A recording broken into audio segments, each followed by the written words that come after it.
नमस्कार, सुनीताज किचनमध्ये आपले स्वागत आहे। आज मी लाल भोपळा व बाजरीच्या पिठाचे पराठे बनवणार आहे। त्यासाठी आपल्याला लाल भोपळा लागणार आहे। मी छानपैकी लाल भोपळा खिसून घेतलेला आहे। आता आपण तो शिजवून घेऊया। कढई गरम करायला ठेवलेली आहे। त्यामध्ये आपण 1 चमच तूप घेऊया।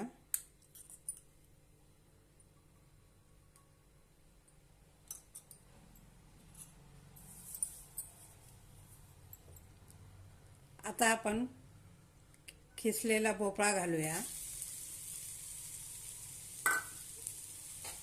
आणि छानपैकी परतून घेऊया। थोडा वेळ आपण याच्यावर शिजवून घेऊया।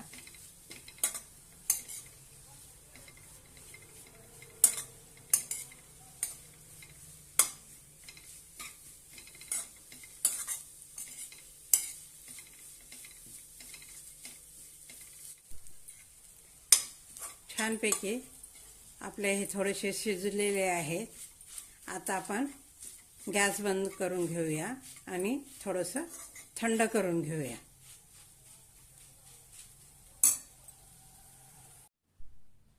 भोपळा आता थोडंसं थंड झालेलं आहे। त्यामध्ये आपण बाजरीचं पीठ घालूया।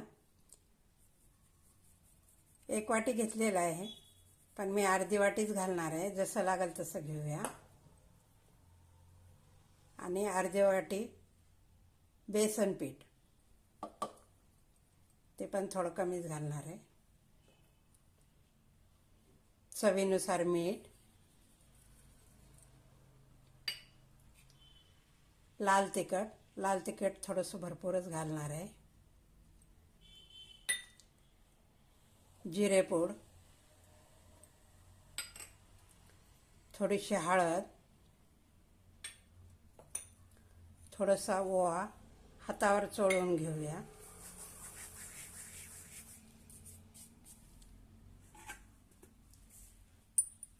आणि भरपूर अशी कोथिंबीर घालूया।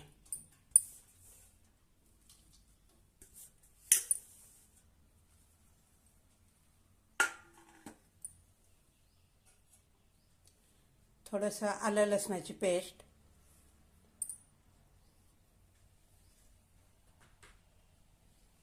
आणि आता आपण हे छानपैकी एकत्र करून घेऊया।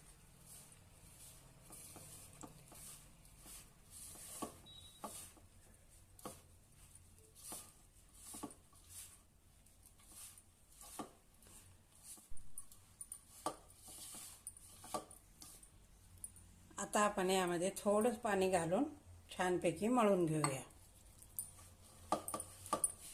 जास्त घालायचं नाही, थोडं थोडं घालून मळून घ्यायचं।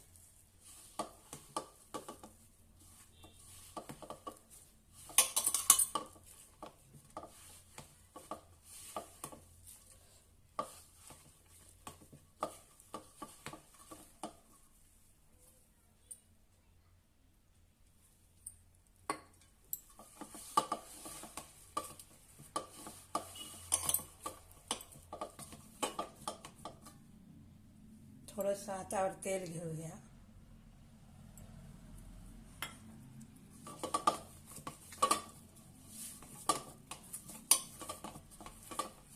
आता आपलं छानपैकी पीठ मळून झालेलं आहे। थोडा वेळ आपण हे ठेवूया बाजूला।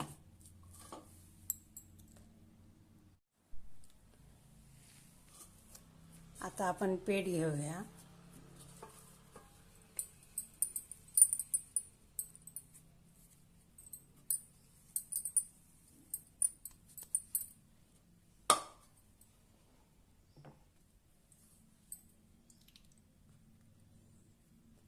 आणि छानपैकी आता आपण लाटून घेऊया।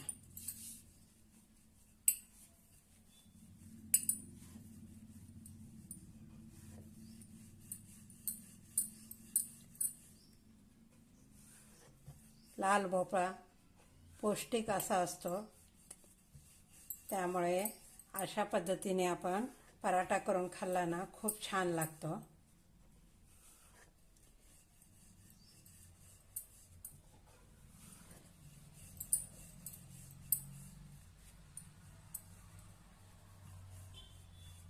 छानपैकी आपला पराठा तयार झाला आहे.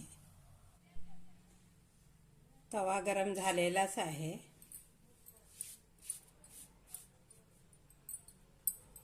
छानपैकी आता आपण पराठा याच्यावर टाकूया.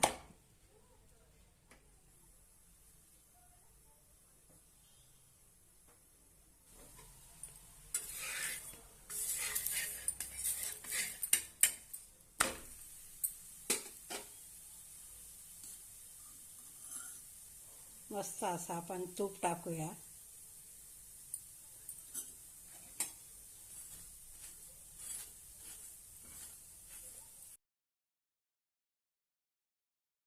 छानपैकी दोन्ही बाजूने भाजून घेऊया.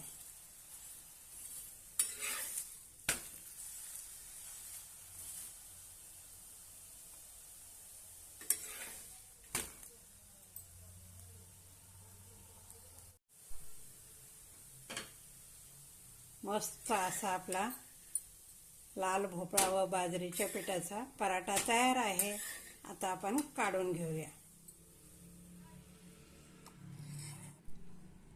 मस्त असा लाल भोपळा व बाजरीच्या पिठाचा झणझणीत असा पराठा तयार आहे. हा व्हिडिओ आवडल्यास लाईक आणि शेअर नक्की करा. धन्यवाद.